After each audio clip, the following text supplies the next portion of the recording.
Bien, ¿qué tal? Espero que estén muy bien. Bienvenidos y bienvenidas a una sesión más de nuestro programa especializado en hipnosis clínica.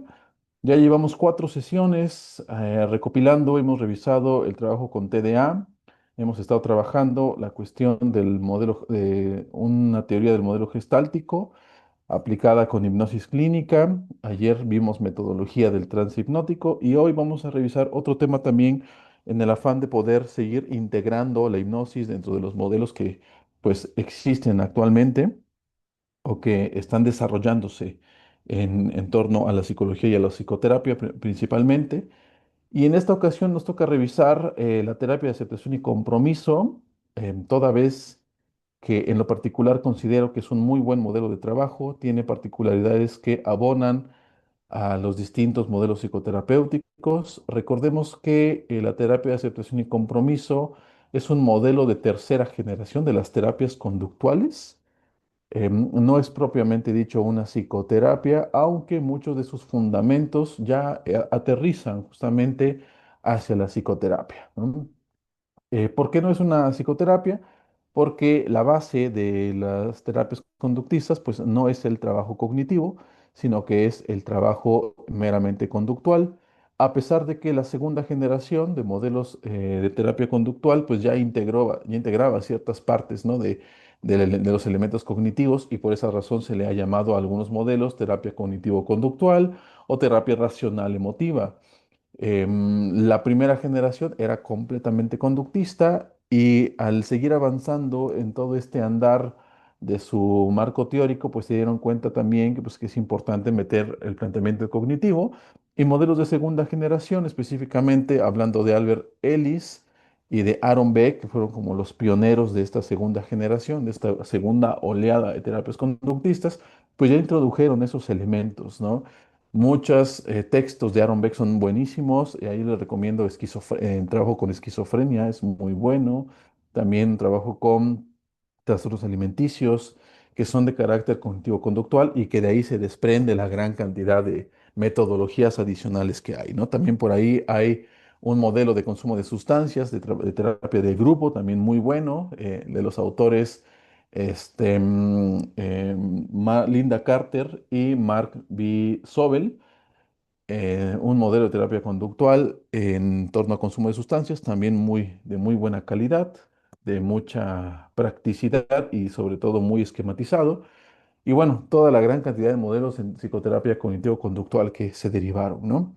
De ahí pues surgieron las terapias de tercera generación, en donde podemos englobar la terapia analítico-funcional, la terapia de aceptación y compromiso, podemos englobar también el propio mindfulness o las terapias basadas en mindfulness, que es el nombre correcto.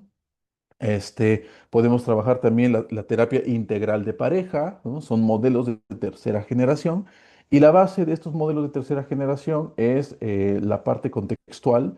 Andando en esta teoría, el modelo cognitivo-conductual o modelos de segunda generación se dieron cuenta que todavía hacía falta meterle algo para hacer más completa la terapia. Y de ahí pues entendieron que la pauta contextual era la clave para poder complementar su modelo, ¿no?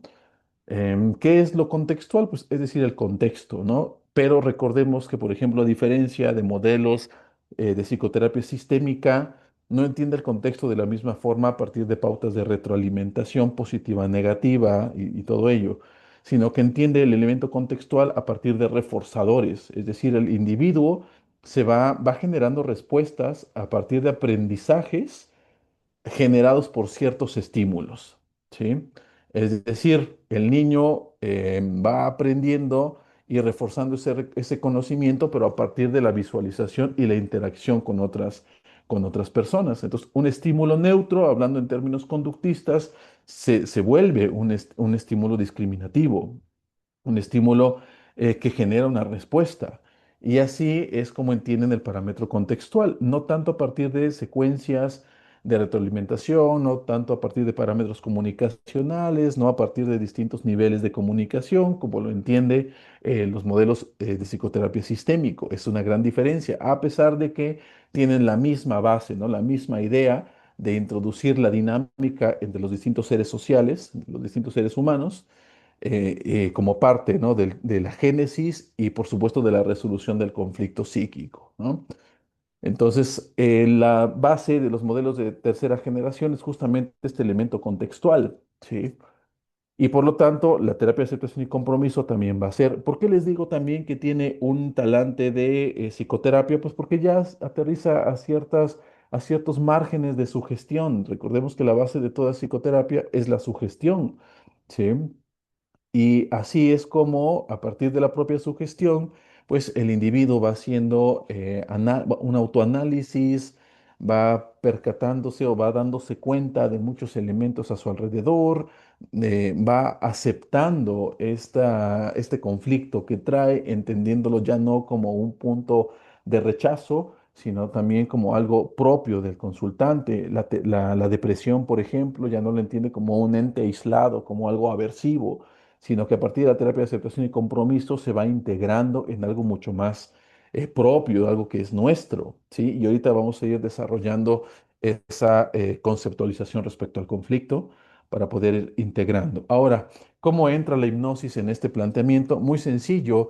Ya hemos visto a lo largo de estas sesiones cómo es que en el andamiaje de la hipnosis también se ha ido o bien integrando a ciertos modelos, tal como ya lo hemos visto el día de ayer, perdón, el día de antier, en torno al modelo gestáltico, como no nacieron juntos, pero pues tienen ciertos cruces, pueden vincularse en algunos puntos de trabajo, obviamente no en todos, ¿no? El hecho de que hayamos hablado de puntos nodulares en todos los modelos de psicoterapia no quiere decir que todos los modelos de psicoterapia sean lo mismo, no, sino que tiene ciertos puntos nodulares que se pueden anclar para poder trabajar en conjunto y crear un modelo integral, un modelo integrativo. Entonces, en este caso, la terapia de aceptación y compromiso tiene ciertos puntos nodulares que llegan a ser muy grandes, ¿eh? Llegan a ser bastante complejos y completos y que nos va a permitir integrar la hipnosis dentro de la terapia de aceptación y compromiso. Recordemos que otros modelos nacen en conjunto con la hipnosis, como el modelo que trabajamos en la primera sesión, que es el modelo de hipnoterapia existencial que nace en conjunto con la hipnosis y están escindidos, digo, no están vinculados, no están escindidos, ¿no? Sino que, y se integran después, sino que nacen siendo uno solo. Entonces, en esta misma lógica, en esta bifurcación de ambas partes, la terapia de aceptación y compromiso se puede cruzar, se puede vincular en ciertos trabajos. Y ahorita vamos a revisar cómo es que podemos integrar la hipnosis quien esté trabajando con terapia de aceptación y compromiso. ¿Sale? Ahí sí, me pueden escribir en el chat, ahí es quien ya tiene algo de conocimiento. Ya muchos de ustedes han estado en programas de terapias de tercera generación con nosotros. Ya hemos visto la mayor cantidad de terapias de tercera generación, pero muchos otros no. Entonces, ahí les pediría que me escriban en el chat quien ya está familiarizado, al menos tiene alguna noción de lo que es la TAC, para que ya pueda yo ir encaminando hacia esa rama de su experiencia. ¿Sale? Bien, ¿cuáles son los pilares del modelo? Los pilares del modelo vamos a tener tres ejes fundamentales de todo esto. Primero, una conceptualización auténtica de la psicopatología. En lo particular, considero esta conceptualización de la psicopatología como un aporte valiosísimo para toda la psicoterapia, ¿sí? Para todo aquel que trate de entender en mejor medida al ser humano. Esta perspectiva que nos otorga la TAC es una valiosísima para poder integrarlo a nuestros mecanismos de análisis, ¿no? Ahorita lo vamos a revisar. La teoría del lenguaje y de la cognición, es decir, que pues, al proceder también justamente de la segunda generación de terapias, llega a integrar ciertos elementos de la segunda generación. Entonces todavía llega a plantear, pues, análisis del discurso y, por supuesto, análisis cognitivo, ¿no? En vínculo con la conducta del individuo, ¿no? Y, por supuesto, tiene una filosofía contextual, al igual que las demás terapias de tercera generación, ¿sale? Bien, al respecto, entonces, vamos a tener elementos distintivos del ATAC en relación a otros modelos de terapia o de psicoterapia. En primer lugar, el contextualismo funcional. que nos habla justamente cómo es que el contexto cumple una función, valga la redundancia, en el conflicto del individuo. No es un contexto aislado, sino que el individuo es parte de este contexto, ¿no? Y de cual más adelante se retomará esta frase de Ortega y Gasset, como es que dice que soy yo y mi contexto, ¿no? Soy parte de él, pero al final de cuentas ejerce cierta influencia sobre mí, pero soy yo aparte de ese contexto, ¿sí? Entonces soy yo y mi contexto. Eh, Soy parte de él, pero también habré de puntualizar una separación de ese contexto en el que me desenvuelvo, ¿no? Vamos a trabajar una teoría del marco relacional, el cual es todo un cúmulo de teoría eh, un tanto compleja, ¿sale? Que se puede revisar en algunos otros textos, ¿sale? En la cual pues hace referencia también a la forma en la cual los distintos humanos se van interrelacionando a partir de los distintos niveles de funcionamiento humano, ¿no? Y por último, vamos a tener un modelo de inflexibilidad psicológica que aterriza a la forma por la cual la TAC desarrolla su conceptualización en torno a la psicopatología. Ahorita vamos a revisarlo a detalle. Bien, este modelo de inflexibilidad psicológica nos va a plantear que hay ciertas interacciones en el lenguaje y en la cognición con las situaciones y eventos, de modo que van a impedir un contacto flexible con la realidad. Y vamos a tener como la sensación de que estamos hablando de modelos gestálticos, ¿no? Conforme a lo que estábamos revisando ayer. Pero en realidad es una conceptualización distinta, sino más bien lo aterriza a partir de la forma como el propio individuo entiende su realidad. Y para eso vamos a tener 6 procesos que van a dificultar el contacto que el individuo tiene con una realidad auténtica. ¿Sí? Vamos a poder retomar esa postura de el mapa no es el territorio, ¿se acuerda? ¿Sí? De Korzybski, en la cual pues, es uno de los pilares del modelo de la psicoterapia gestáltica, y es algo muy similar al respecto. El individuo va perdiendo cierto contacto con la realidad auténtica que le circunda y va generando a partir de una inflexibilidad psicológica conflictos psíquicos, ¿sí? Que le van a dificultar su relación con los demás. Entonces, el objetivo de la terapia de aceptación y compromiso no es necesariamente la regulación emocional, ¿sí? Como caso que podemos plantear la terapia racional emotiva. El contenido cognitivo, ¿no? Como la terapia cognitivo-conductual o la eliminación de síntomas, como la mayoría de todos los modelos psicoterapéuticos. Y creo que hasta me estoy quedando corto, debería decir la mayoría de los modelos psicoterapéuticos establece, ¿no? Esta puntualización de tratar de eliminar los síntomas, ¿sí? Y es esa tradición psicoanalítica de entender justamente estos conflictos, esta sintomatología como algo malo, ¿sí? Como algo que no debería suceder.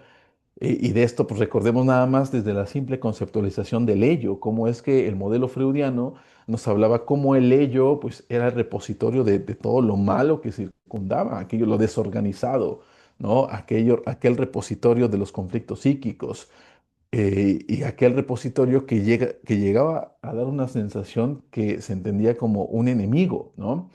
Ya hemos trabajado el día de ayer, como por ejemplo hablábamos de esta sabiduría inconsciente, como lo planteaba Milton Erickson, ¿no? Como el modelo ericksoniano trabaja una conceptualización distinta del inconsciente y de los conflictos, de la sintomatología. Al inconsciente, en primer lugar, lo establece como una entidad sabia, como aquella entidad que pues conoce lo que necesitas, que conoce lo que te hace bien para tu vida y que muchas veces genera síntomas, sí, pero son en el afán de poder darte algún tipo de aprendizaje, de poder darte algún tipo de adecuación, tal como lo establecen modelos sistémicos, ¿no? Como hablábamos de la esquizofrenia, cómo es que al principio, ya de 1950, 1956, se entendía la esquizofrenia como una forma de resolver el conflicto dentro de la dinámica de la familia. Una forma incorrecta, una forma disfuncional, pero a final de cuentas una forma de tratar de mantener la cohesión de esa familia. La esquizofrenia en ese sentido es un cambio de primer orden. Y aquí voy a dar pie a la siguiente, a dos diapositivas posteriores. Es un cambio de primer orden en la cual la esquizofrenia trata de resolverlo, pero no resuelve el conflicto, solamente es un movimiento. Como es que yo me levanto de aquí de mi silla, doy una vuelta y me vuelvo a sentar? Ese es un movimiento, pero no quiere decir que haya yo cambiado una situación particular, ¿sí? El hecho de que no me pueda yo visualizar bien, por ejemplo, en la cámara, me levanto, me muevo, me doy, doy una, una voltereta y me vuelvo a sentar y digo, ya me moví, ¿no? Pero en realidad no he cambiado nada, en realidad no he resuelto el conflicto. Esos movimientos son cambios de primer orden. Esos movimientos se establece la analogía con la esquizofrenia. La esquizofrenia busca resolver un conflicto, pero no resuelve el conflicto verdadero, ¿no? Entonces, en esta misma lógica, terapias de tercera generación hacen también una pequeña crítica respecto a los modelos previos, a modelos de primera y de segunda generación, cómo terminan siendo un cambio de primer orden, ¿sí? En este afán de querer eliminar, aquí está, de querer eliminar los síntomas, como no permiten la correcta integración de ese síntoma. Y por lo tanto es un cambio de primer orden y por lo tanto pues, genera la dinámica cíclica de que una y otra vez se está presentando el conflicto, ¿sí? Las llamadas recaídas, ¿no? Como lo hemos revisado, ¿no? Entonces, bajo esta misma lógica, ellos, terapia de tercera generación, establecen la analogía de cambio de segundo orden, que cambio de primer orden y de segundo orden es un concepto sistémico, déjenme decirles. La conceptualización de cambio de primero y de segundo orden es un planteamiento completamente sistémico y por ahí les voy a dejar tal vez una recomendación de este texto de Paul Václavic que se llama Cambio. Cambio, a ver, le voy a escribir el texto, el nombre del autor, Paul Václavic, Cambio. Paul Václavic, Cambio. ¿Sale? Paul Václavic, uno de los pioneros en torno al modelo del Mental Institute Research en Palo Alto, California, ¿sí? Y tiene ese texto tan bonito que es Cambio, se los recomiendo, ¿sale? Ahí explica de una forma muy puntual cambio de primero y segundo orden. Aunque si quieren ir al texto base de todo esto, vayan a los textos de Gregory Bateson, ¿sí? Que vamos a Gregory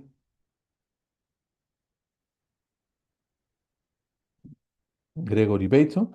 Y aquí tenemos algunos como pasos para una ecología de la mente o el texto base de todo sistémico es este Navén. Navén que hace referencia al culto de la tribu Yadmul, que pues donde explica todas estas pautas sistémicas, ¿no? Pero bueno, regresando aquí al planteamiento, la TAC entonces, como lo plantean algunos autores, es un cambio de segundo, o procura un cambio de segundo orden. ¿Por qué? Porque buscamos entonces la aceptación del pensamiento y a partir del contexto y en la propia función que el síntoma está manifestando. ¿Sale? Entonces, el objetivo principal de la terapia de aceptación y compromiso es flexibilizar a través de la aceptación, flexibilizamos el síntoma, es decir, reducimos la tensión que el síntoma genera. ¿Por qué? Porque el consultante, por ejemplo, alcoholismo, ¿no? Pues ya tiene todo este estigma en relación al alcoholismo, a la drogadicción, a los conflictos sociales derivados de estos problemas, a la violencia de pareja, violencia familiar y todo ello, ¿no? Conductas suicidas, por supuesto, y bueno, tiene todo ese estigma de consultante y cuando llega a consulta, ese conflicto, el mencionar nada más el simple hecho de que es el alcoholismo por el que llega, pues hay una elevada tensión. Entonces, modelos de segunda generación y de primera generación trabajan directamente sobre la reducción de ese síntoma, entendiéndolo justamente como un síntoma malo, como un problema malo, ¿sí? Entonces, el hecho de cambiar el chip o la perspectiva del conflicto y empezar a trabajar sobre la aceptación de ese síntoma va a disminuir la tensión y por lo tanto va a flexibilizar la experiencia, de tal forma que se pueda presentar emociones, pensamientos, recuerdos, sensaciones sin la tendencia a contenerlos o eliminarlos, ni siquiera analizarlos o juzgarlos. Así entonces, a través de la terapia de aceptación y compromiso se va a dar un nuevo sentido sacando al consultante del embotamiento en el que se ha mantenido a lo largo de una y otro proceso psicoterapéutico. ¿Sale? Y aquí viene una pregunta que yo les voy a hacer, y esto ya hemos trabajado en sesiones anteriores, esta pregunta que plantea cuáles son los valores realmente relevantes para la vida del usuario, ¿no? ¿Cuál es el valor más relevante para su vida? Y si se dan cuenta, esta pregunta se ha estado repitiendo desde la primera sesión que tuvimos. ¿Sí? ¿Cuál es el valor real? ¿Cuál es la autenticidad del consultante que tiene TDA? Llegamos a modelo gestáltico. La idea es incrementar la autenticidad, establecer el contacto con con la esencia del ser humano. Lo vimos ayer con modelo ericksoniano, como es que muchas veces se prescribe el propio síntoma y lo estamos viendo ahora con terapia de aceptación y compromiso. A esto es a lo que le hemos llamado los puntos nodulares en los que se cruzan los distintos modelos, ¿sí? Entonces, y los valores justamente, tal como lo vimos en puntos anteriores, la terapia de aceptación y compromiso va a dar un tiempo en relación al consultante para poder evaluarlos. Es decir, cuéntame cuáles son tus valores en este momento y qué tanto has hecho a lo largo de la semana para poder ejecutar esos valores, ¿sí? ¿Qué tanto coinciden tus acciones con los valores, con los ideales, con tus verdaderos intereses que tienes, ¿sí? Entonces, y esto lo vamos a ir repitiendo conforme vayamos avanzando en la sesión. Ahora, la inflexibilidad psicológica. Esto es lo que en lo particular a mí me parece un aporte valiosísimo para toda la psicoterapia de aquí en adelante, ¿no? Lamentablemente, modelos de tercera generación todavía no están muy difundidos en el ámbito latinoamericano, ¿sí? Entonces, todavía como que le cuesta un poco de trabajo, ¿no? Creo que el más famoso tendría a ser, pues tal vez el mindfulness, ¿no? Pero hasta eso se ha difundido como una herramienta nada más. Pero el mindfulness pues tiene toda una base teórica, toda una epistemología, toda una filosofía detrás que la vuelve más enriquecedora. Pero pues, únicamente se ha bajado lamentablemente la parte técnica, la parte de las técnicas, ¿no? Y terapia de aceptación y compromiso, me parece que también es uno de los modelos que poco a poco va avanzando lentamente, pero que pues sí está agarrando fuerza. Ha habido ya varios estudios, hay muchos estudios en español, aunque hay una cantidad inmensa de estudios en inglés que hablan justamente sobre la intervención y la validación del ATAC en distintos conflictos del ser humano. Entonces, terapias de tercera generación apenas va como bajando esa información, ¿no? Al igual que el uso de la hipnosis clínica, que el uso de las psicoterapias corporales, que ya tienen validación empírica y hay distintos estudios que validan todo ese tipo de herramientas y que apenas está bajando al ámbito latinoamericano, ¿no? Y que todavía se tiene esa conceptualización de pseudociencia, de todo ello, ¿no? Entonces, poco a poco iremos abarcando esto. Y el objetivo de aquí del instituto es justamente pues, tratar de incentivar todo este conocimiento, difundirlo para que se vuelva más fuerte el proceso psicoterapéutico, ¿no? Entonces, terapia de aceptación y compromiso tiene seis procesos psicopatológicos: fusión cognitiva, evitación experiencial, pérdida de contacto flexible con el presente, apego del yo conceptualizado, falta de claridad con los valores e inacción, impulsividad o persistente evitación.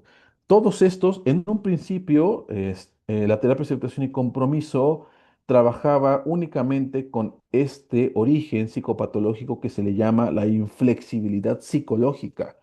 Sí, se explicaba la psicopatología a través de este único concepto, pero conforme se fue avanzando en la teoría, para poder facilitar el estudio y el trabajo terapéutico, se separó este concepto para dar seis procesos psicopatológicos, estos que estamos viendo aquí en la pantalla. Ahora, todo proceso psicopatológico tiene en contraposición un proceso de flexibilidad psicológica. La flexibilidad psicológica la podemos entender como esa habilidad de poder, pues, algo que a lo que Cattell, en los 16 FP, ¿se acuerdan? ¿No? En Cattell llamó algo como apertura a la experiencia, ¿sí?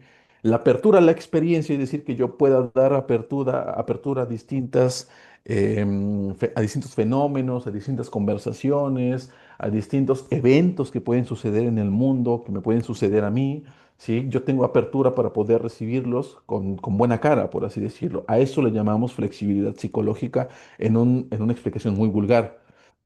Em, en este sentido, cada proceso psicopatológico va a ser una cara de la moneda y la otra cara de la moneda va a ser un proceso de flexibilidad psicológica, una forma por la cual esta patología se puede flexibilizar y resolver, ¿sale? Es decir, y vamos a entenderlo tal vez no como dos caras, ¿no?, muy esquematizadas, sino más bien como dos puntos en las cuales hay distintas gradaciones, ¿no? Como como un espectro cromático del color, ¿no?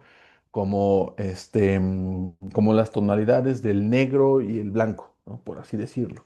Si ustedes alguna vez han visto alguna paleta de colores en algún programa informático, se dan cuenta que hay distintas tonalidades de esos dos colores, ¿no? Entonces, imaginémoslo así, imaginémoslo como, como una escala graduada, más que como procesos esquematizados, ¿no? Entonces, la fusión cognitiva, entre más fusión cognitiva, entre más polarizada esté la fusión cognitiva, más conflicto va a tener el consultante para entender la realidad verdadera con lo que es su experiencia subjetiva. Entre más defusionada esté la experiencia del consultante, más auténtica va a ser a su propia realidad, ¿sí? ¿Qué significa esto? Vamos a ir revisando a detalle cada uno, ¿no? En este caso, la fusión cognitiva va a implicar un control excesivo e inapropiado del lenguaje, de tal forma que va a impedir una conducta más adecuada a las circunstancias. Es decir, algo muy similar a lo que en modelos de segunda generación justamente trabajaba Albert Ellis con las ideas irracionales, ¿no? Vamos a plantearlo en el mismo sentido. La fusión cognitiva es endurecer el discurso, es decir, que yo no tengo la suficiente flexibilidad psicológica para entender que no todo es blanco o negro, ¿sí? Y puedo tener un discurso de o es todo blanco o negro, ¿no? El mundo es todo blanco o negro. Y uno podría plantear, bueno, eso es justamente una polarización viéndolo desde el punto de vista de Albert Ellis, ¿no? De la terapia racional emotiva. Y sí, pero la pauta no es explicar eso, sino la pauta es justamente explicar a nivel cognitivo cómo es que esto se genera en su mente, es decir, a partir de la fusión cognitiva. ¿Por qué? Porque la pauta te está dando a entender que estás viviendo literalmente lo que estás diciendo. Tú lo que estás diciendo es que no existe blanco, que solamente existe blanco o negro.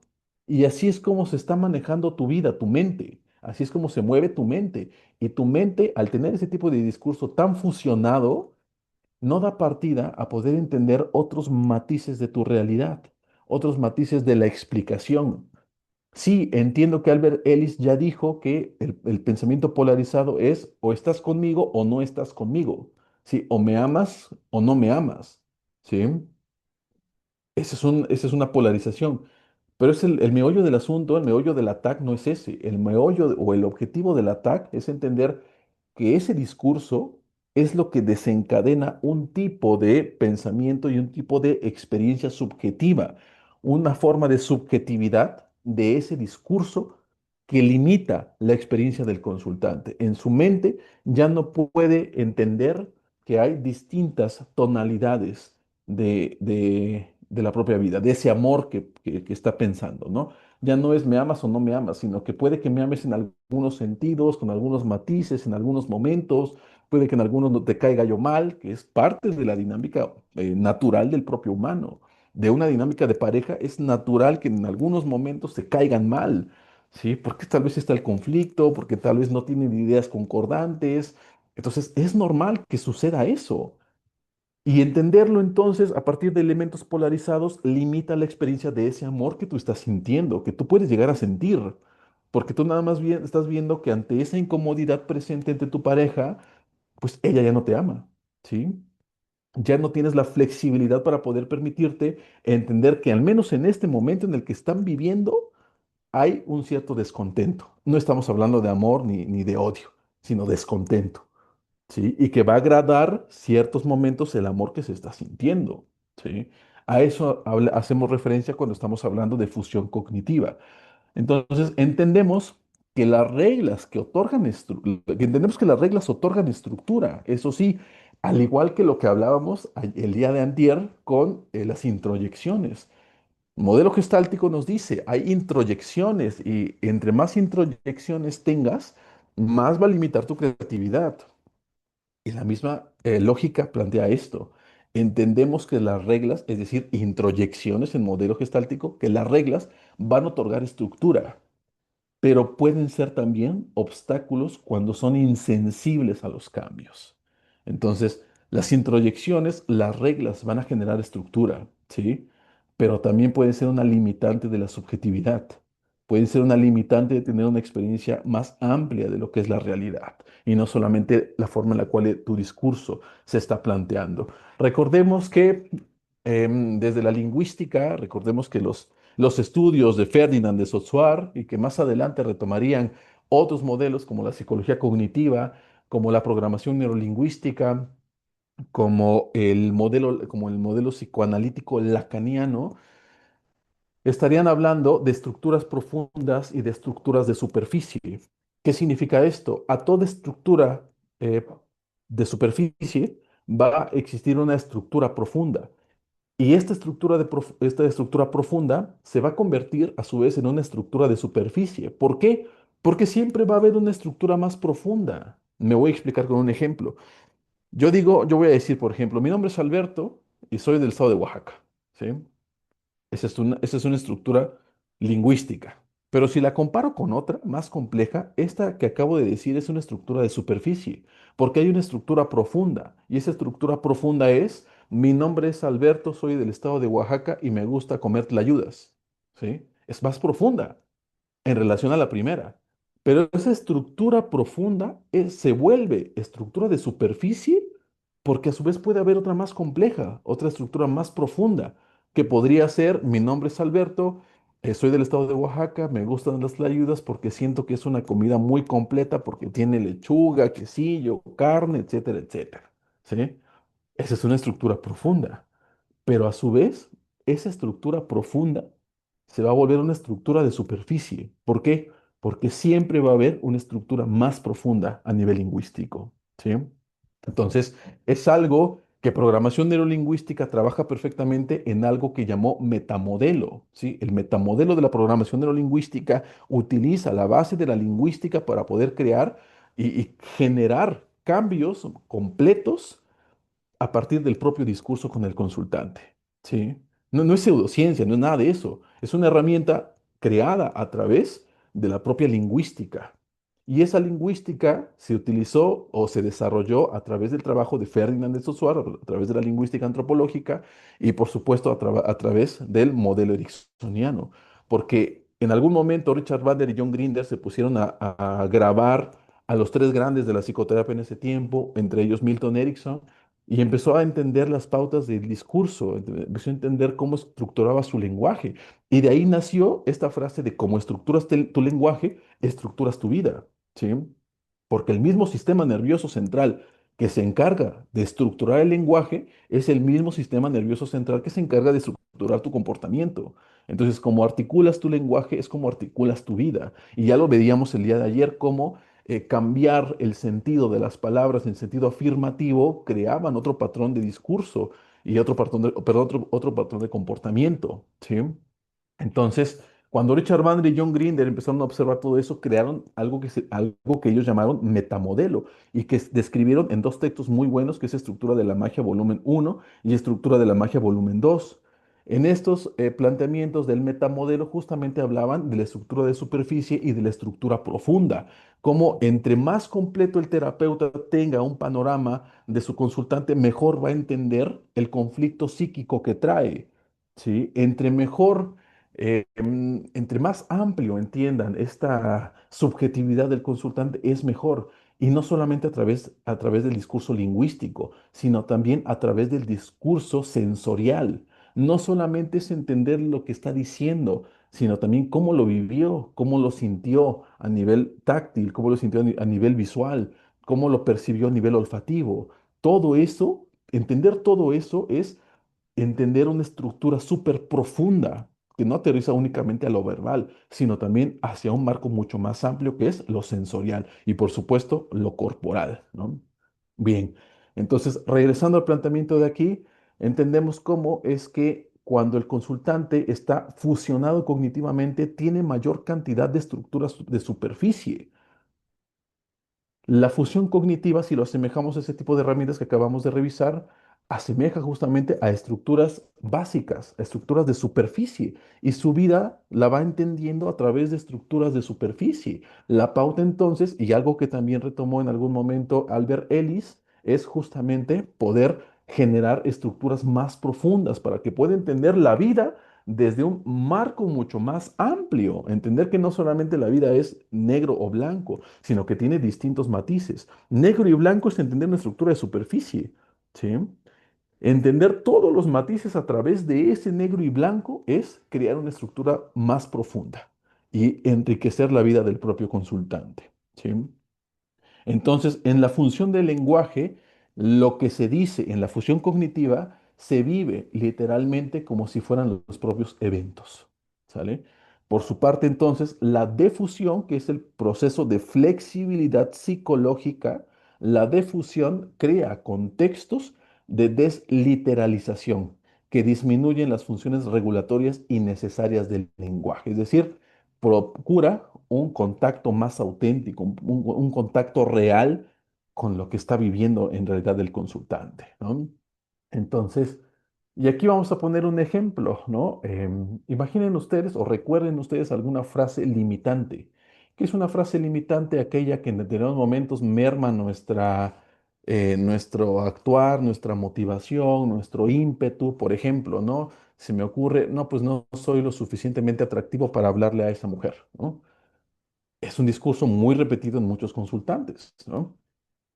Vamos a tratar de defusionarlo. Así ustedes piensen en alguna que tengan. Les doy unos segundos para que piensen. Piensen en una estructura lingüística limitante.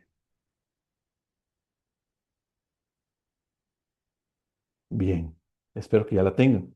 ¿Qué es lo que vamos a hacer? La pauta de esto es que, o la lógica de esta técnica es que se le da mucha connotación, mucha fuerza a las palabras, ¿sí? Están fusionadas con nuestra experiencia y a veces hasta son incómodas y evitamos no decirlas.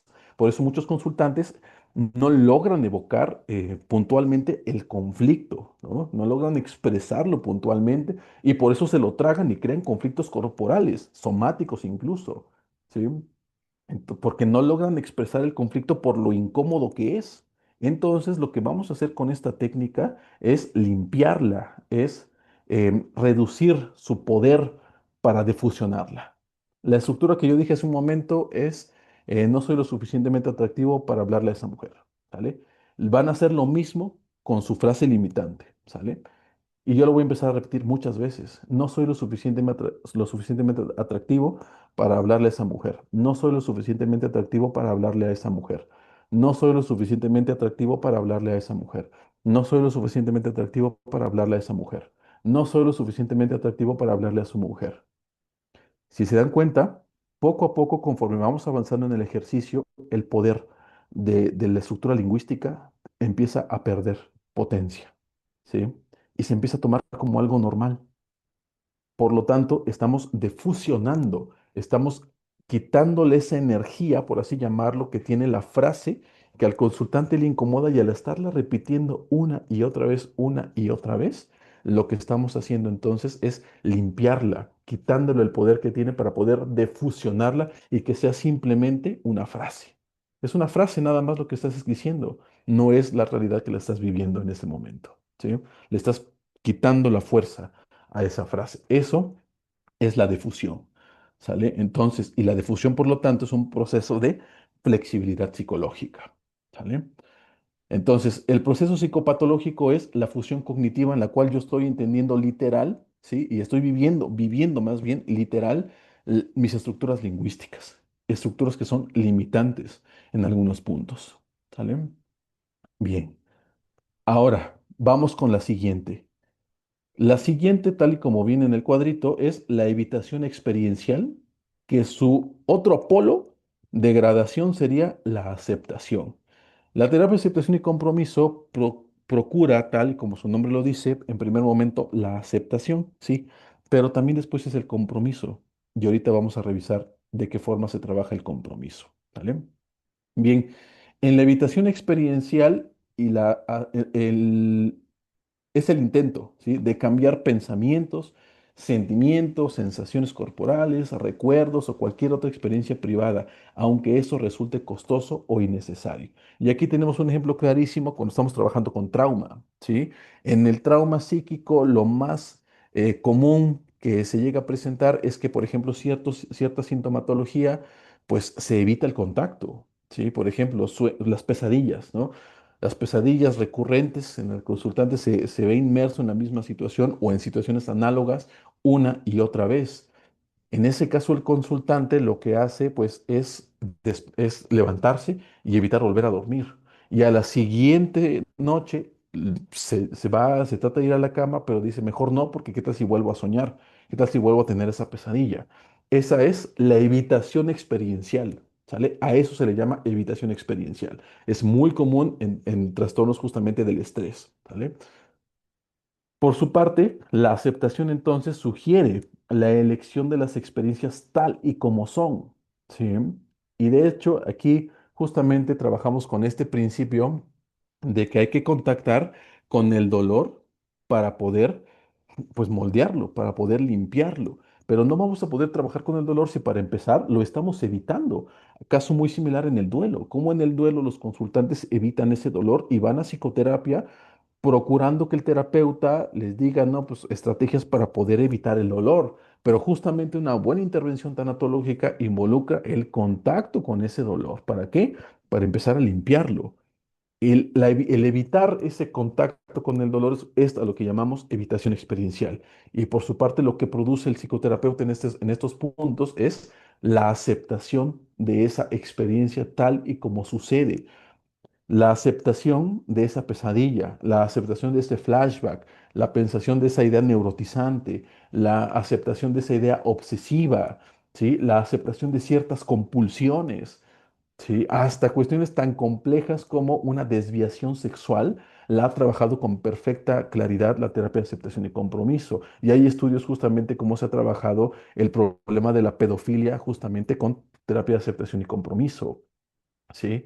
Entonces, y la base de todo esto es aceptar la experiencia tal y como es, con conciencia plena, con una actitud de apertura, con curiosidad, ¿no? Y justamente en ausencia de estas defensas innecesarias que pueden llegar a resultar contraproducentes. Por esta razón, justamente el mindfulness o las terapias basadas en mindfulness entran en buena, como le llaman, mancuerna con la terapia de aceptación y compromiso, porque pues la idea es aceptar las experiencias con conciencia plena y la traducción de mindfulness es esa, la conciencia plena, ¿no? Entonces, pueden ustedes combinar también ahí estrategias de mindfulness con terapia de aceptación y compromiso, ¿sale? Y por esa razón vamos a trabajar justamente hipnosis, porque la hipnosis también, la base de la hipnosis, pues es justamente el contacto con la experiencia, ¿sale? Bien, entonces la aceptación supone una experiencia, y aquí lo voy a recalcar, con todas las consecuencias. ¿Por qué recalco eso? Porque, por ejemplo, en el duelo de un cónyuge, la otra persona pues sobrevive, ¿no? Le sobrevive y empieza a vivir, ¿no? Y de repente empieza a tener buenas experiencias o de repente como que se empieza a enamorar de alguien más. ¿Y qué pasa en ese momento? La culpa arrasadora hace que se aleje de ese tipo de experiencias.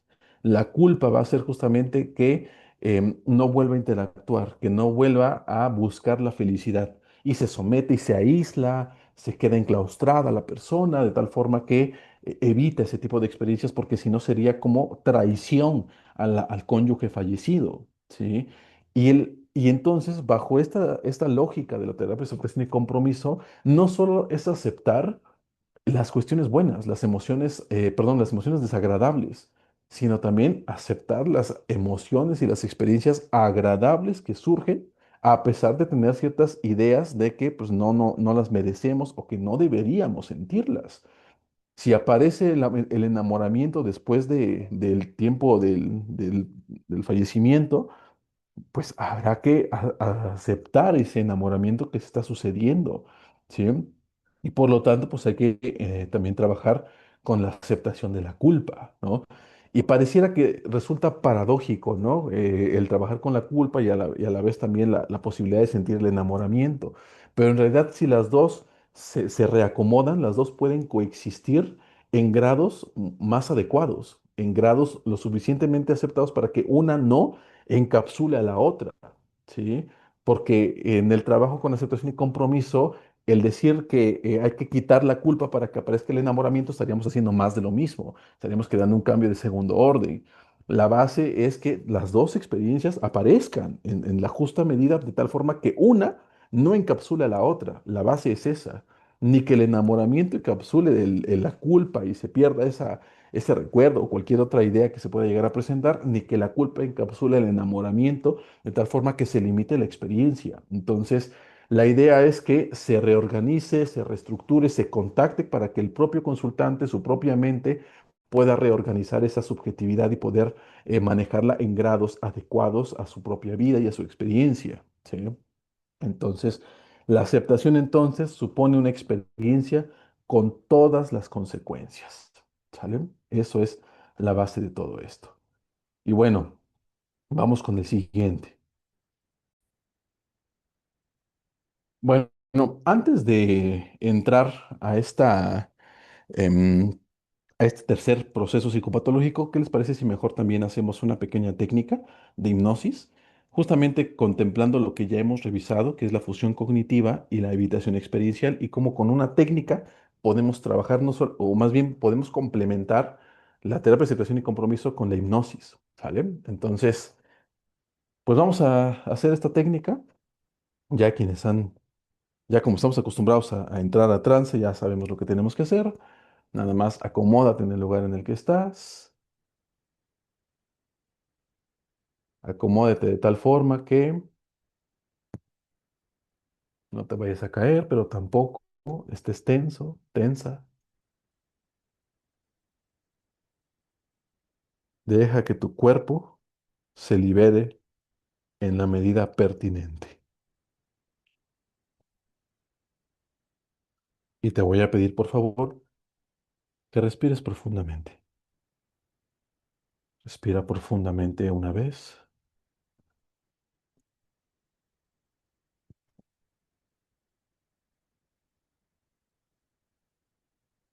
Respira profundamente una vez más.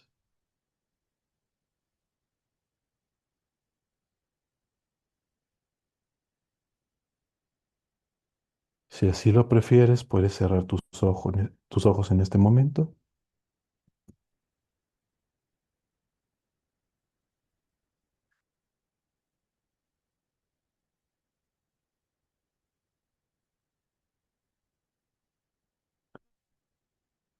Y en este estado de relajación, te voy a pedir, por favor, que conforme voy contando,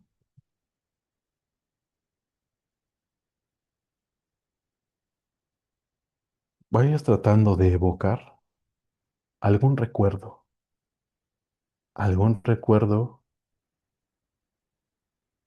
que sea un tanto incómodo, que generalmente no aceptas, que generalmente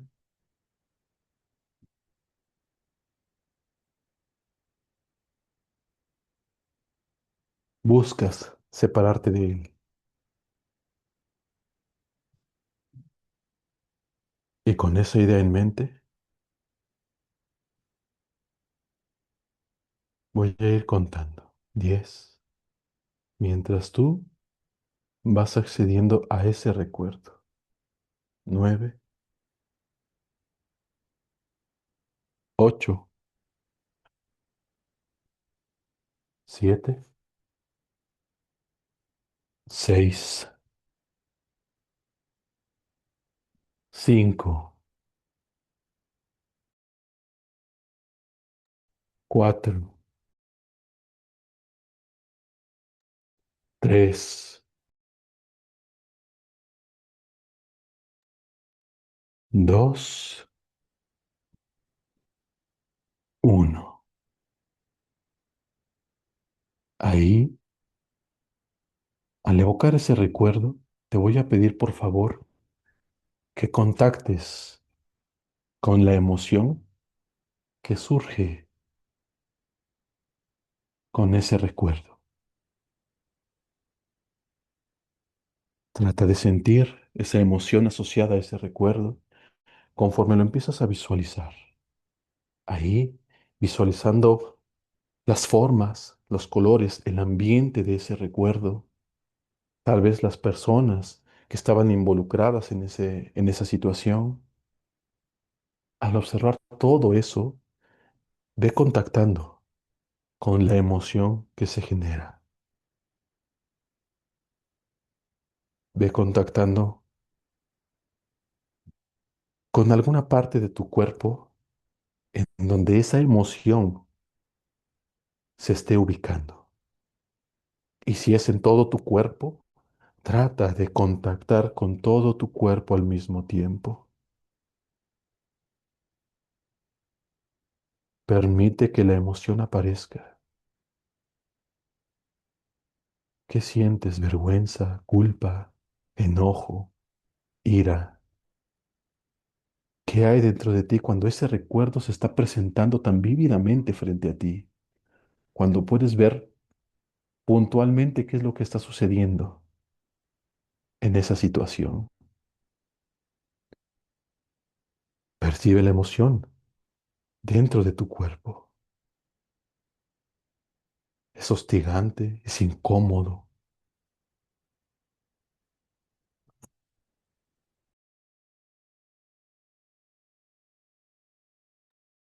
Contacta con todo eso que que tus canales sensoriales están percibiendo.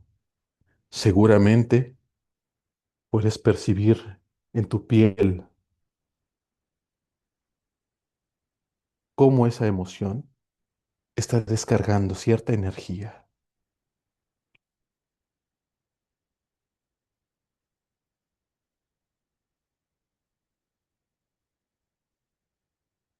Observa la situación que está en ese recuerdo. Observa las secuencias. Y si quieres alentar la secuencia, lo puedes hacer. Puedes hacer que los movimientos de los involucrados sean cada vez más lentos.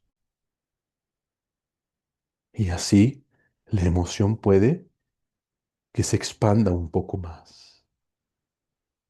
Ese enojo, esa culpa, esa vergüenza, esa emoción incómoda puede que se expanda e incluso la sensación de tu piel que se genera con esa emoción se puede incluso expandir a todo tu cuerpo, desde tus manos, tu tronco, tu cuello, tu espalda, tus muslos, tu vientre, tus piernas, tus pies, tus dedos. Deja que aparezca esa sensación.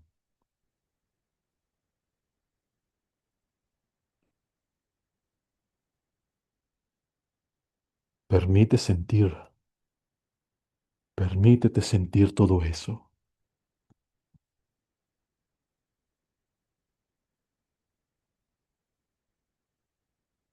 Y en este proceso de contacto, vamos a subir un poco hasta tu racionalización. Y allí en tu mente, con todo este cúmulo de sensaciones, percepciones, sentimientos, con todo esto, tu mente inconsciente en este momento,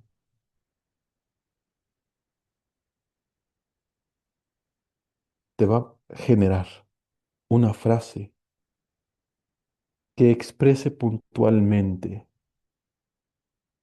esa incomodidad. Una frase que tal vez te hayas repetido a lo largo de todo este tiempo desde que surgió ese evento.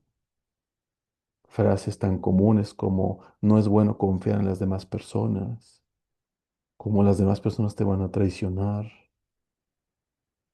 no es bueno ser feliz. Frases de ese tipo que han limitado tu vida a lo largo de este tiempo, desde que ese momento sucedió. Deja que tu mente inconsciente genere esa frase.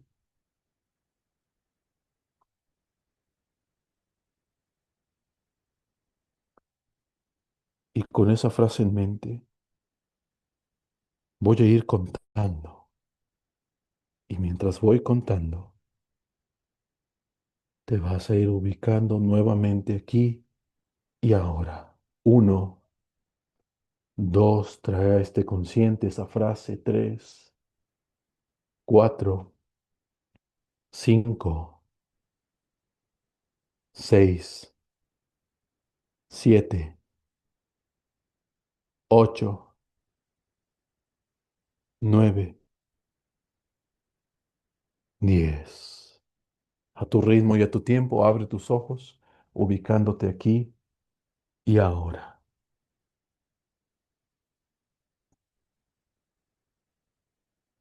Ahora ya que tienes tus ojos abiertos, que te estás ubicando aquí y ahora, en tu presente, en tu realidad actual, te voy a pedir que evalúes la frase que tu mente te otorgó. Y si es una frase limitante,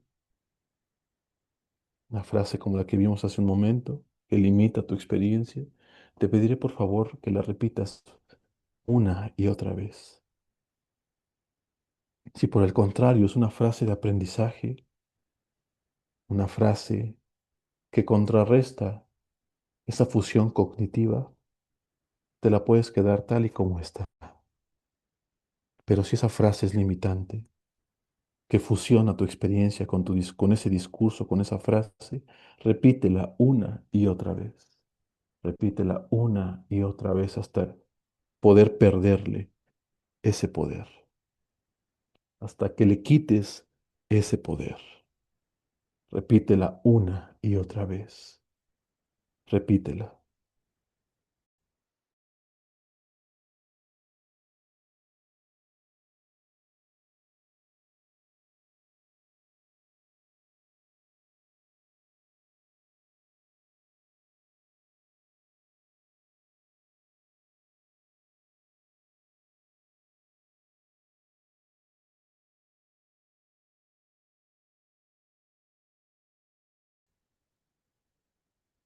Bien, pues tal como se pueden dar cuenta, pues la técnica comenzamos con pues, la inducción, ¿no? Algo propio de la metodología del trance hipnótico.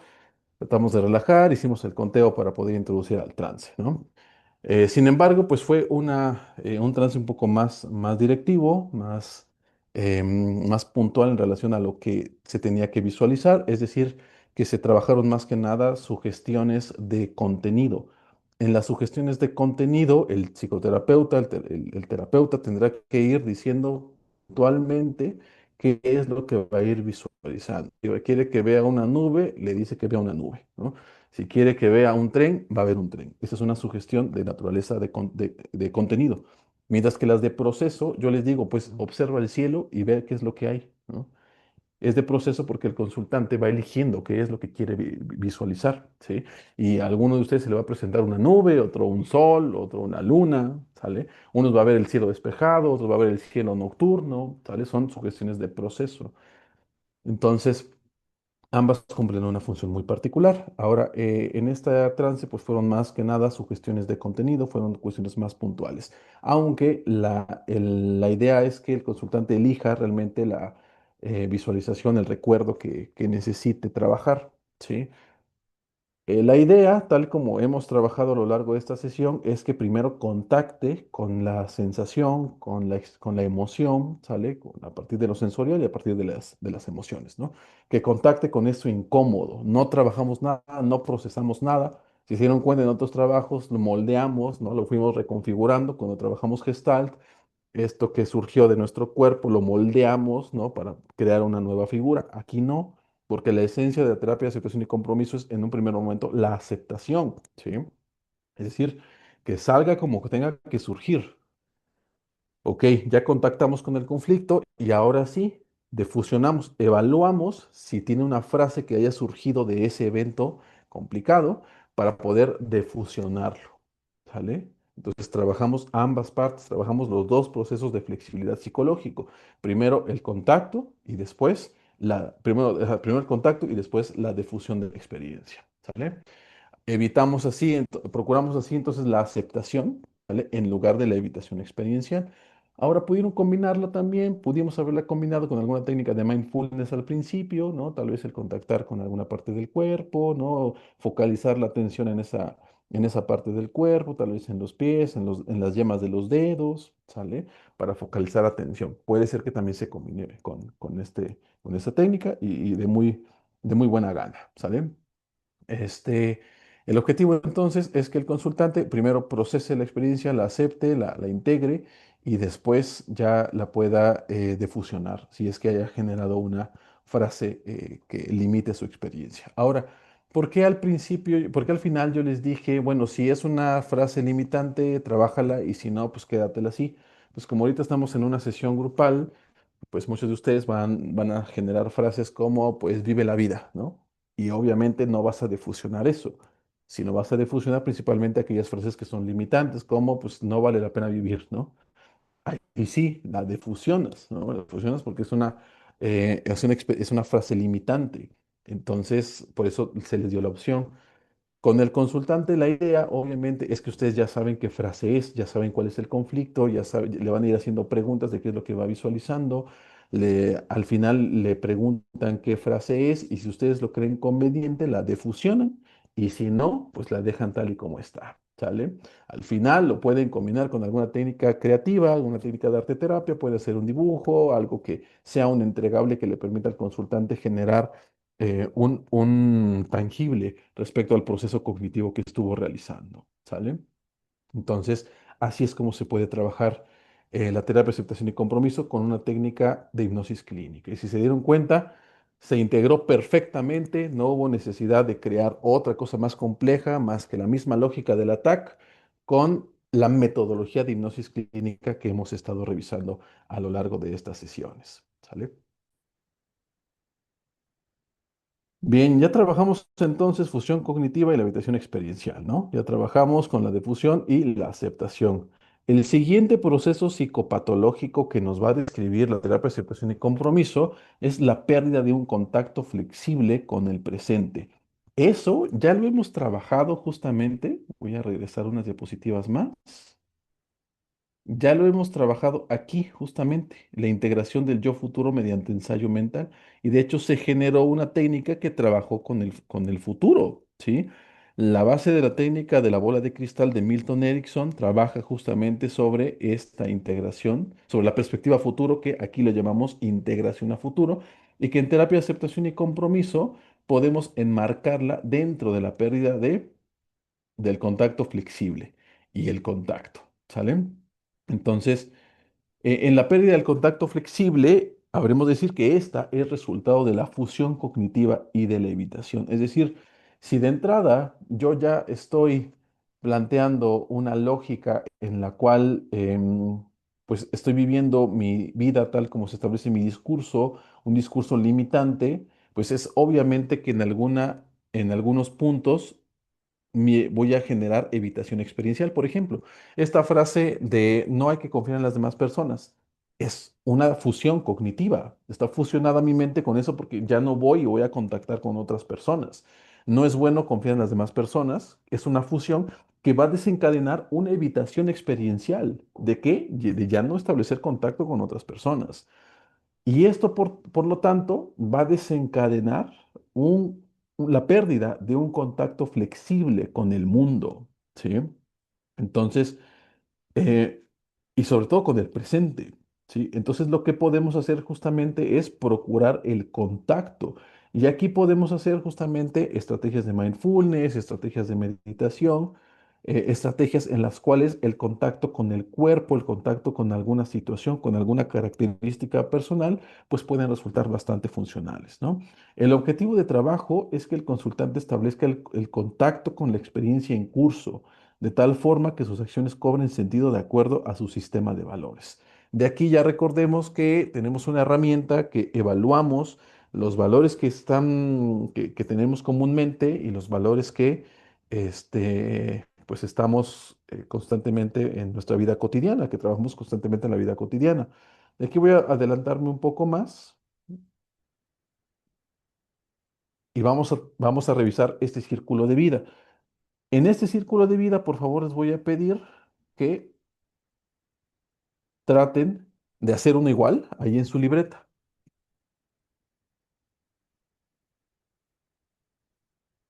y pongan las mismas divisiones y pongan las mismas palabras, las mismas frases, bueno, palabras más bien, ¿no? Las mismas palabras que trae cada uno de los triángulos que trae, cada una de las divisiones que trae este círculo, ¿sale? Les doy unos segundos para que lo hagan.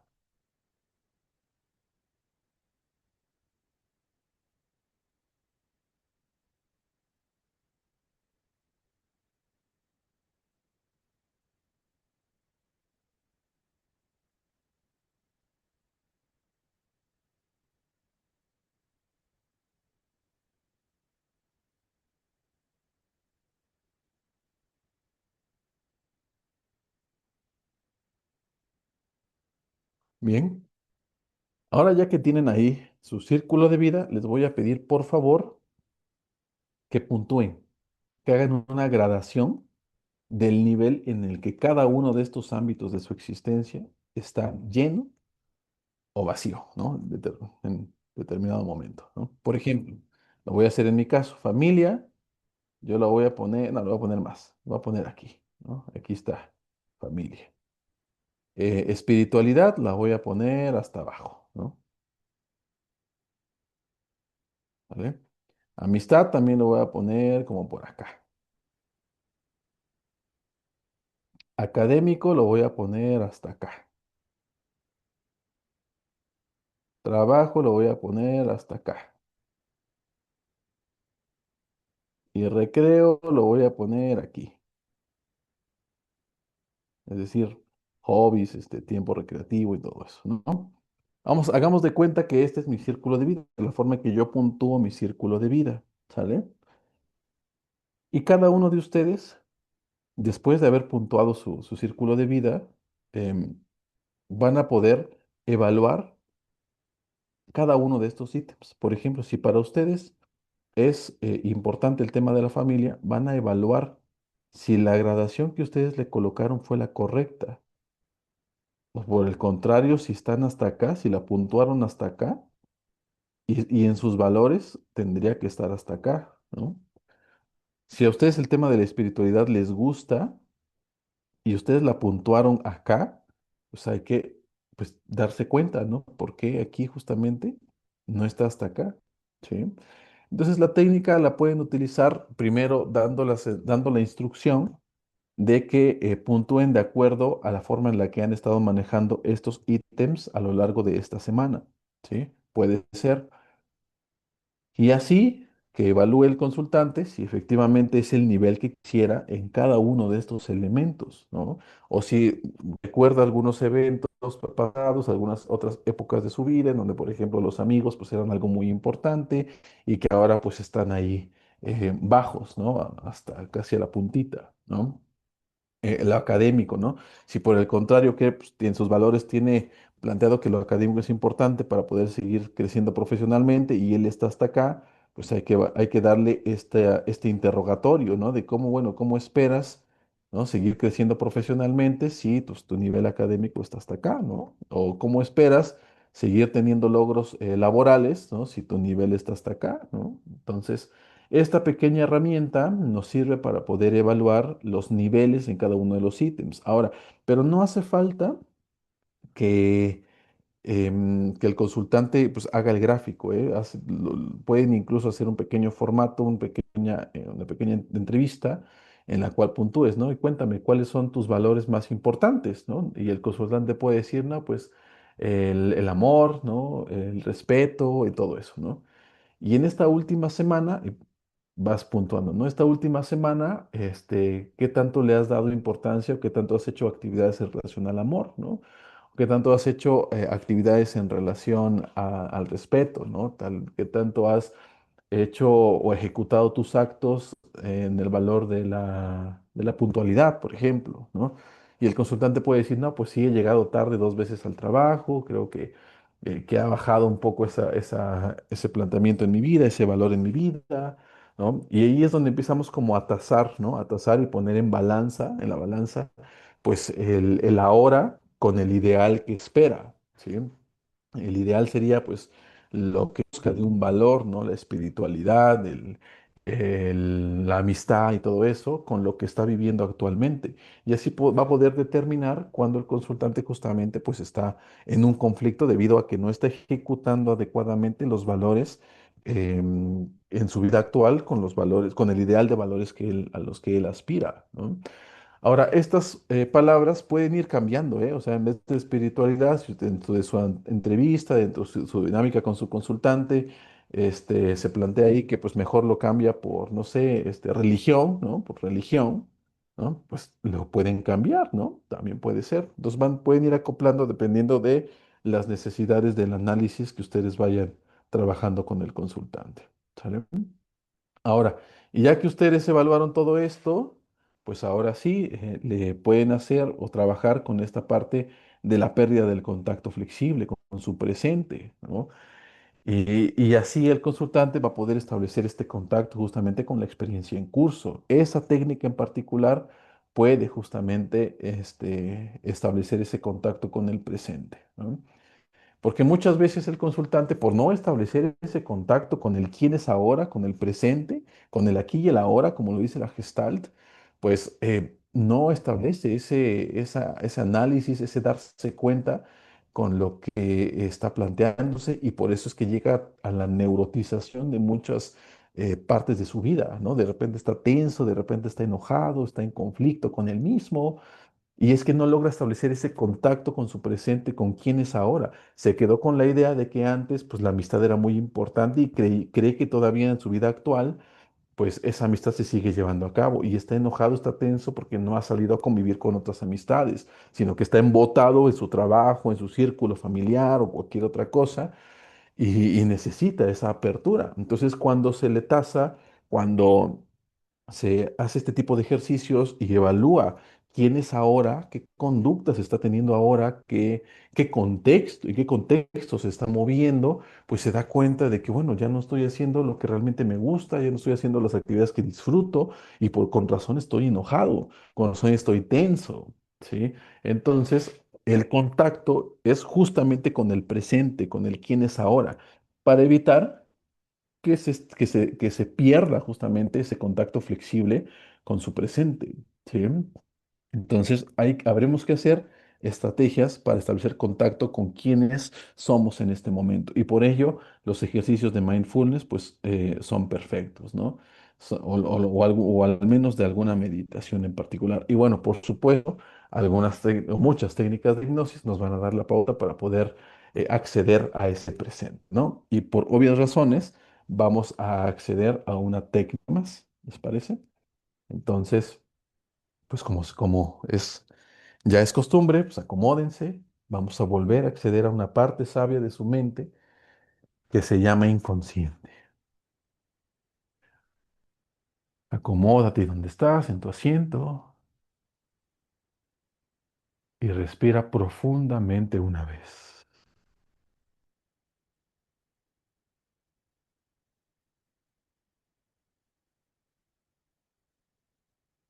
Cabe recalcar que esta técnica que vamos a trabajar ahora se ejecuta una vez que ustedes ya hayan hecho su círculo de vida. A este punto ustedes ya se dieron cuenta en qué puntos de su vida han estado flaqueando y son puntos que generalmente ustedes disfrutan.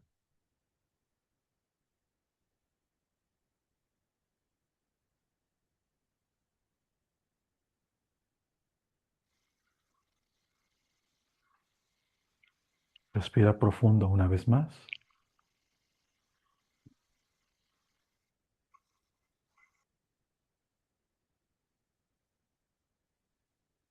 y mientras voy contando, vas a acceder a una parte sabia de tu mente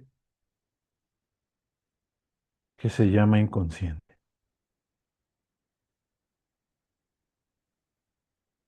Y esta parte sabia de tu mente que se llama inconsciente te va a ubicar en algún lugar que tú disfrutes estar. un lugar en el que te sientas completamente en plenitud, en perfección.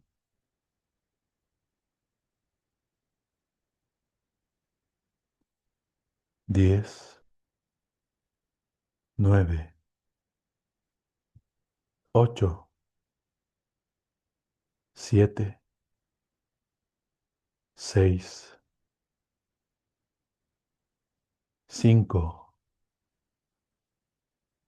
4, 3, 2, 1.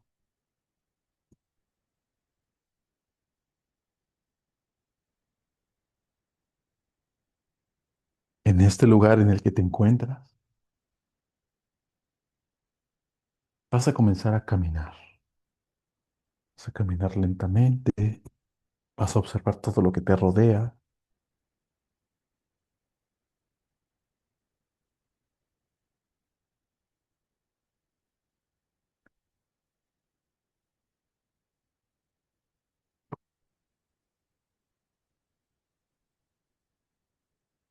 y conforme vas caminando vas encontrando ciertos elementos,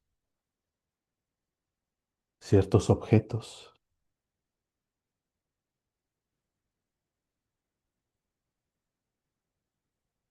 Algunos de ellos te van a recordar algunos eventos de tu pasado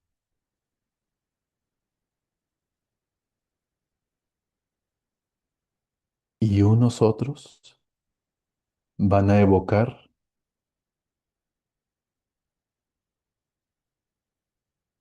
elementos de tu futuro. Algunos de ellos tal vez no tengas ni idea de lo que son, porque justamente proceden del futuro, porque ahí en el lugar en el que estás convergen pasado, presente y futuro. Y algunos de esos objetos están anclados a alguna parte de tu futuro.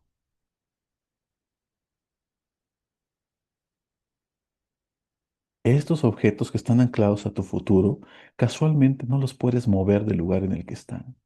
Tratas de agarrarlos, pero están ahí, fijados a ese lugar en el que en el que los estás viendo. Los eventos del pasado que se ubican en esos objetos, esos los puedes mover a tu antojo.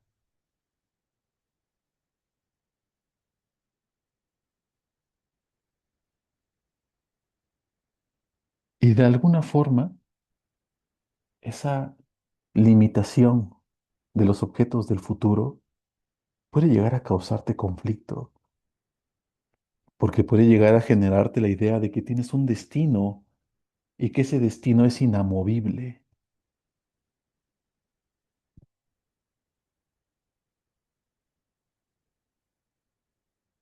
Si eso te parece bien, entonces deja que esos objetos del futuro estén ahí, inamovibles. Pero si eso te causa conflicto, entonces vas a buscar una forma para que los objetos de el futuro los puedas mover. Y te has de preguntar cuál es la pauta para poder mover elementos del futuro. Y te habré de decir que la respuesta no está en los objetos del pasado. Entonces, si la respuesta no está en el pasado ni tampoco en el futuro, entonces ¿en dónde está la respuesta? Y tú sabes perfectamente en dónde está.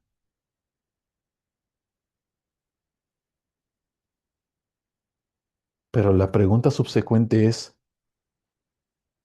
¿cómo contacto con el presente? Buscas a tu alrededor y te das cuenta que no hay objetos que representen al presente, porque conforme va pasando el tiempo, tu presente se va haciendo pasado. Y los objetos que estás tomando no son en realidad objetos del presente, son objetos del pasado. Tal vez de la nada aparezca un halcón, un libro, y cuando vayas a tocarlo, te vas a dar cuenta que en realidad ya no es un objeto del presente, sino que son del pasado. El presente solamente dura una milésima de segundo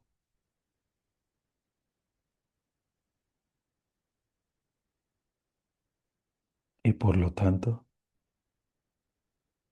hace falta darle mayor énfasis a ese presente, porque en realidad las cuestiones de tiempo son relativas. Puedes crear un presente un poco más amplio o lo puedes hacer más corto. Si necesitas un pasado más amplio, creas que la temporalidad del pasado se expanda. Si necesitas un futuro, creas que ese futuro se expanda, incluso que hasta invada tu presente. Puedes incluso hacer que el futuro y que el presente y que el pasado invadan el presente que estás viviendo. Por el contrario, puedes procurar que el presente se expanda.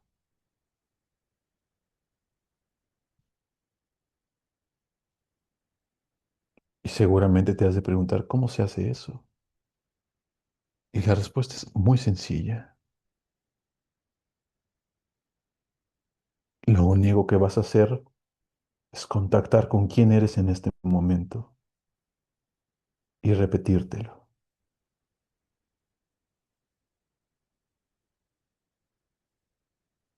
Repite quién eres.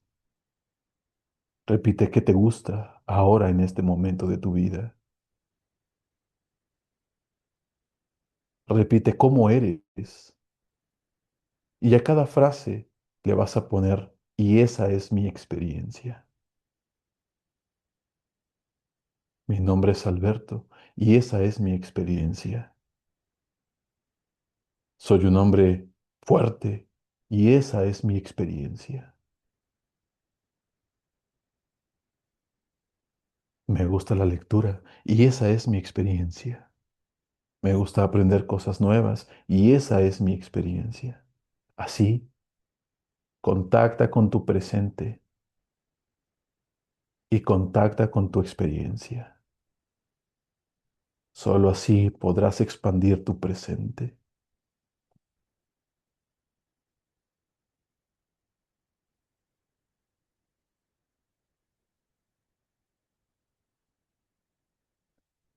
Y de alguna forma, al expandir tu presente, algunos objetos que identificaste de tu futuro comienzan a vibrar. Vibran porque se tambalean.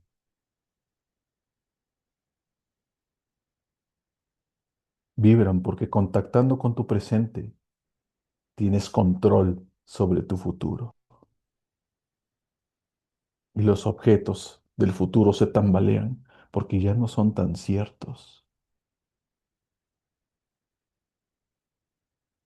Porque ahora contactando con tu presente tienes control de tu pasado y de tu futuro. Y con esa idea en mente, voy a ir contando. Y mientras voy contando, te vas a ir ubicando nuevamente aquí y ahora. Uno, dos, tres, cuatro, cinco, seis, siete, ocho, nueve, 10. A tu ritmo y a tu tiempo, abre tus ojos, ubicándote aquí y ahora.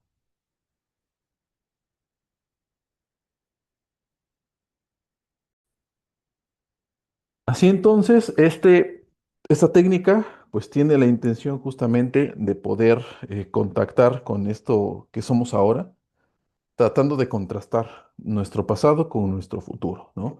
La metáfora de esto, sí, la metáfora del hecho de que los objetos del futuro no se pudieran mover, es justamente dar la sensación de que pues está en un estado de fijación, en un estado inflexible. Entonces, al estar en un estado inflexible, los objetos del futuro son inamovibles.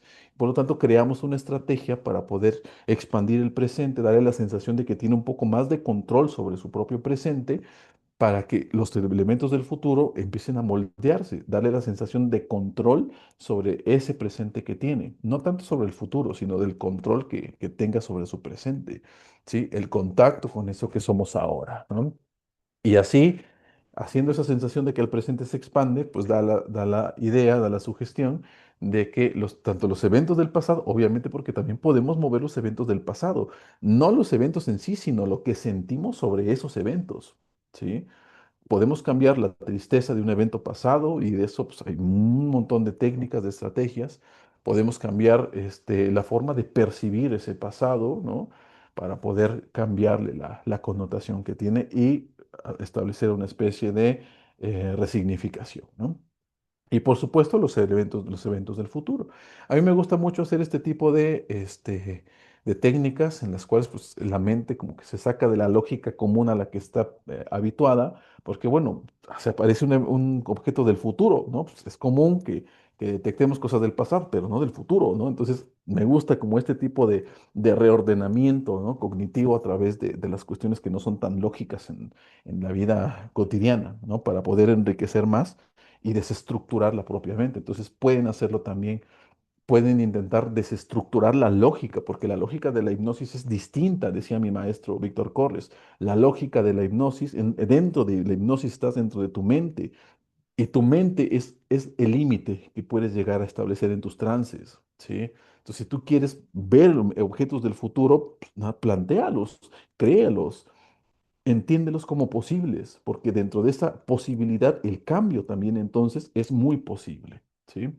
Entonces desestructuren la lógica dentro del trance hipnótico. Al final, obviamente, ustedes tendrán que evocar en su aquí y en su ahora para evitar pues, que el consultante después esté viendo ahí en su vida cotidiana pues, cosas extrañas, ¿no? O esté pensando cosas bien raras, ¿no?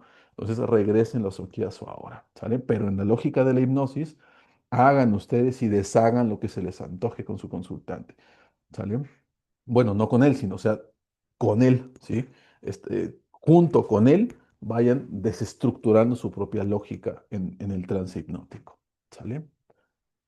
Bien, seguimos avanzando, ya vamos con los últimos procesos. Este proceso en realidad es muy sencillo, es el yo conceptualizado contra el yo como contexto. El yo conceptualizado es justamente el encajar dentro de una caja, el quién somos ahora, y rompe justamente con el objetivo de la técnica que acabamos de revisar. La técnica que acabamos de revisar es como para expandir quién somos, ¿no? Entendiendo quién somos ahora y expandir los límites de nuestro pasado y nuestro futuro. En el yo conceptualizado únicamente em, somos parte de algo que está en la que nos encapsulamos, ¿sí? El yo conceptualizado entonces viene dado por las respuestas a preguntas de quién, qué y cómo eres, a las que uno suele responder contando una historia personal y un conjunto de atributos. Así se convierte en una especie de caja en donde la persona se envuelve en una sola narrativa. Entonces, aparte de que el consultante logre establecer su contacto con el presente, hay que procurar que ese presente se expanda y las posibilidades de quien es logren presentarse, ¿no? Y por eso, tanto en la técnica pasada, tanto presente y pasado, perdón, tanto pasado y futuro se iban moldeando de acuerdo a la expansión del propio presente, ¿sí? No solamente es, bueno, soy esto y se acabó, sino que hay más posibilidades de moldear a partir de quién eres, tanto tu futuro como tu pasado, ¿sale? Promover un sentido del yo con base en el yo aquí, ahora de la experiencia consciente. Se refiere a un sentido del yo como perspectiva, también identificado en términos de yo observador, yo trascendental y yo como contexto. Esta es la parte más filosófica que puede llegar a tener la terapia de aceptación y compromiso. A través de este planteamiento, generalmente, comprendemos, ¿no? Gran parte de la filosofía que plantea la terapia de aceptación y compromiso y que está muy desarrollada a través del existencialismo, pero también de otros parámetros filosóficos como la propia filosofía budista, como otros planteamientos ahí filosóficos de Ortega y Gasset, y bueno, un cúmulo de conocimientos ahí que Jean-Paul Sartre también influye en esta base filosófica. Entonces, pues aquí es donde encontramos el mayor cúmulo de elementos filosóficos en esta dicotomía entre yo conceptualizado y yo como contexto. ¿Sale? Pero pues no hay que hacernos bolas entre esos parámetros filosóficos, nada más hay que entender que pues, hay que sacar al consultante de la caja en la que comúnmente se encuentra para darle la mayor cantidad de posibilidades posibles y que no solamente es esa asignación de rol tal como se conoce en el modelo sistémico. El modelo sistémico es una asignación de roles, algo que conocemos como el chivo expiatorio, ¿no? Como la oveja negra y esas asignaciones de roles que damos a ciertas entidades, a ciertas personas dentro de nuestro círculo familiar. Eso es el yo conceptualizado, el encajarlo dentro de un rol, el enmarcarlo, ¿sí? El establecer o encerrarlo en una caja y del cual no se pueda mover. Hay que sacarlo porque hay que entender qué es el individuo y su contexto, que es resultado de los contextos en los que se encuentra. Y es algo muy similar a lo que el modelo sistémico establece. Las distintas triangulaciones van generando distintas asignaciones de roles. Pero la repetición de rol, de triangulaciones, hace que el rol empiece a establecerse con mayor fuerza. Entonces, si en un contexto el individuo es entendido como alguien extraño, ¿no? Y en otro contexto es alguien interesante, bueno, ahí ya se perdió la asignación de rol. Pero si en un contexto se le da la atribución de extraño y en otro contexto, en otra triangulación al que va, en otro contexto, se le da la misma connotación de extraño y después se mueve y le dan la misma asignación de extraño, pues el consultante va a terminar asignándose de una forma inamovible esa asignación de rol. De tal forma que hasta empiece a tener la exacerbación de esa extrañeza, por decirlo de algún modo, y pues empieza a tener pautas esquizofrénicas, ¿no? Pero si el contexto, uno que se mueve a través de retroalimentaciones negativas, lo entiende como extraño y se mueve a otro contexto en el que se generan más que nada retroalimentaciones positivas, en lugar de ser extraño va a ser interesante. Entonces se rompe el esquema, ¿sí? Y justamente eso es lo que habremos de darle a entender al consultante, que es él y su contexto, que empieza a tomar ciertas atribuciones de su propio contexto, pero que también puede, dentro del contexto que está generándose un rol, también puede ser auténtico, también puede ser él mismo. Y la idea es que a pesar del contexto en el que se encuentre, pues logre generar su esencia, contactar con quien es y poder expandir ese presente hacia el pasado y hacia el futuro, por dar una analogía con lo que trabajamos en la sesión, en la técnica anterior, ¿no? Entonces, les digo, em, esta es la parte más filosófica, ¿no? de la terapia de aceptación y compromiso, ¿no? Entonces, pues así lo vamos a entender, ¿vale? Em, otra dicotomía aquí entre los procesos psicopatológicos y los procesos de flexibilidad psicológica, vamos a tener la falta de claridad en valores y por su contraparte la clarificación que tenga de ellos. De esto ya hemos revisado justamente en otros modelos, ¿no? Cómo es que evaluar estos valores que tenemos actualmente, pues nos va a dar mucho mayor consistencia en quién somos, ¿no? Entonces, los valores se definen como consecuencias elegidas verbalmente construidas de patrones de actividades dinámicos y cambiantes, de manera que las propias actividades implicadas llegan a ser el reforzador predominante, ¿no? Por ejemplo, aquí el ser padre, ¿no? ¿Qué connotación le damos a ese valor? Y de a ese mismo valor, al ser padre, incluso podemos crear flexibilidad, ¿sí? ¿Cómo? Pues generando distintas formas de ser padre, ¿sí? Y en estado de trance podemos mostrar, ir mostrando cómo esa asignación puede ir dando distintas pautas de comportamiento. En algún momento ser padre, pues es ser muy rígido, ¿no? Y en otro trance o en otro escenario, dentro de otro contexto, Ser padre involucra ser muy amistoso, en otro involucra ser un guía, en otro involucra ser un líder, y ahí ustedes pueden ir variando los distintos escenarios en estado de trance y generando distintas atribuciones. De aquí también, pues, valdría la pena complementar con algunas técnicas de dramaterapia, ¿no? Para que el consultante pueda, pues, experimentar otro tipo de formas de esa asignación de rol, de ese valor que está presentando, ¿no? Frecuentemente uno tiene que elegir lo que ya se es, ¿no? Y justamente hace referencia a que para poder cambiar, ¿no? Primero hay que aceptar quiénes somos, ¿no? Y a eso hace referencia esta frase, ¿no? Frecuentemente uno tiene que elegir lo que ya se es. Y también en alguna medida hace referencia a que, pues, para poder tener bienestar, pues hay que aceptar realmente quiénes somos, ¿no? Frecuentemente uno tiene que elegir ser lo que ya se es, ¿no? La clarificación de valores implica buscar la vitalidad, el significado y el propósito que da sentido a la vida de uno, ¿no?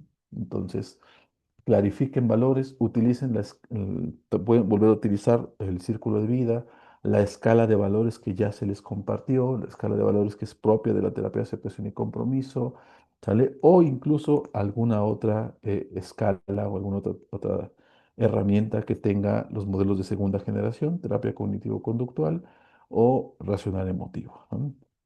Para que así, pues, complementen con todo eso que ya las terapias conductistas ya han estado trabajando desde hace décadas, ¿no?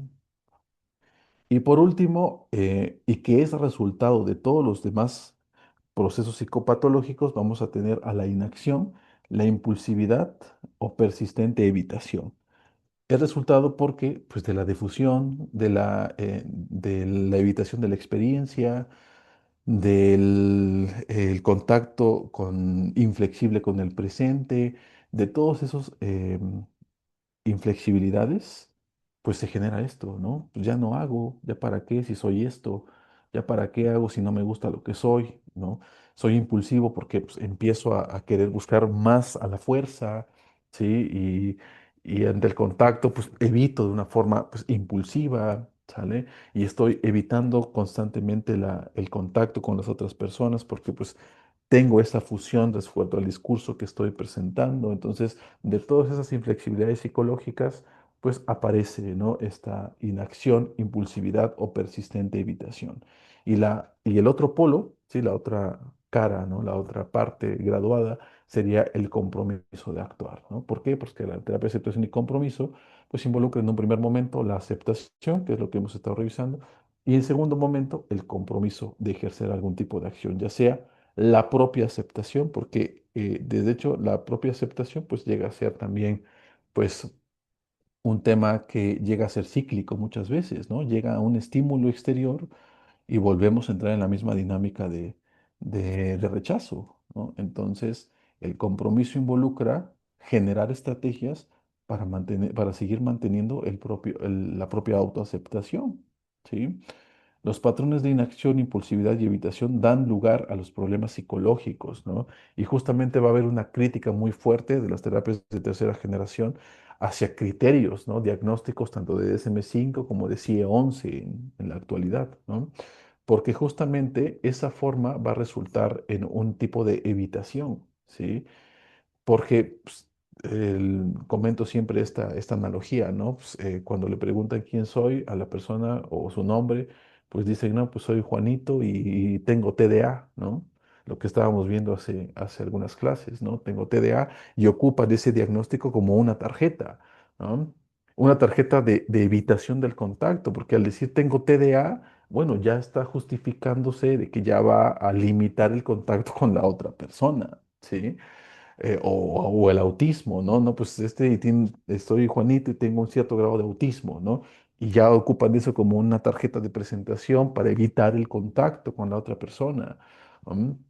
Entonces, justamente los criterios diagnósticos, cualquiera que sea que plantea el DSM-5, son una forma también, en grados inadecuados, por supuesto, de ser una forma de evitación, ¿no? Del contacto con cualquier situación en particular que desencadene la sintomatología, ¿no? La terapia de aceptación y compromiso entonces busca promover la creación de patrones de conducta en relación con los valores del consultante. ¿Sí? Y podremos utilizar las estrategias de cambio conductual, ¿no? Para poder eh, fortalecer todo este trabajo que hemos estado revisando, todo lo que hemos revisado, podemos complementarlo. Y bueno, no solamente con primera generación de terapias conductuales, sino con segunda generación, como se dieron cuenta, podemos complementar con trabajo gestáltico, podemos complementar con trabajo hipnótico, podemos complementar con técnicas de danzaterapia, siempre bajo una lógica, por supuesto, no es crear un sincretismo de todo lo que hay allá afuera, no, sino bajo la misma lógica de toda la metodología que estamos revisando, así podemos complementar con técnicas justamente, o incluso con otras metodologías, ¿no? Porque este enfoque de trabajo se puede combinar perfectamente con la metodología de trabajo que vimos en la primera sesión con TDA a partir de la hipnoterapia existencial, ¿no? Se puede complementar perfectamente con toda esa metodología o bien con técnicas en particular como las técnicas de hipnosis que estuvimos revisando, ¿sí? Entonces, la idea de lo integral no es meter un montón de cosas aisladas. Lo integrativo involucra tener una base teórica, cualquiera que sea, e ir complementando con metodologías pertinentes de acuerdo a la epistemología de tu enfoque, o bien con algunas técnicas que refuercen el trabajo de tu propio enfoque, ¿sí? Tal vez ustedes son gestálticos, ¿no? No van a perder de vista la epistemología gestáltica, no, sino que van a complementar únicamente con técnicas y metodologías que complementen la epistemología gestáltica. No es meter cualquier cosa por meter, ¿sí?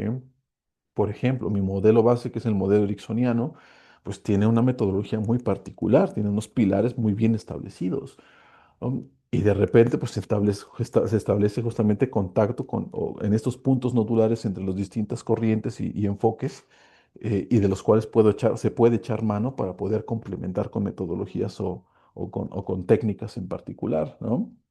Entonces, la base es que si ustedes tienen un enfoque base, sigan sobre ese enfoque y vayan únicamente complementando, ¿no? O fortaleciendo en alguna medida. Retomen de lo que hemos estado trabajando, retomen algunos principios, algunas técnicas de la terapia de aceptación y compromiso, algunos puntos clave de entender el conflicto humano y sigan partiendo de su propio enfoque básico para ir complementando nada más, ¿sí? No es que, como ya conocen terapia de aceptación y compromiso, pues ahora van a ser modelo de tercera generación, o bueno, puede que sí, por supuesto, ¿no? Pero pues la base ustedes ya la tienen, ¿no? El enfoque con el que trabajan ya lo tienen, cualquiera que sea. Nada más complementen con esos pequeños puntos nodulares o grandes puntos nodulares a través de distintas metodologías o algunas técnicas en particular, ¿no? Entonces, hasta aquí, pues espero que todo lo que hayamos revisado, ya lo que viene de ahí más adelante son ya propios de la terapia de aceptación y compromiso, ya no entra de todo esto que estamos revisando, o tal vez en algunos pequeños puntos sí, ¿no? Ya será cuestión de que conforme vayan ustedes explorando, si les gustó la terapia de aceptación y compromiso, pues vayan entendiendo más, ¿sí? Y pues vayan ustedes haciendo este vínculo con su enfoque terapéutico, ¿no?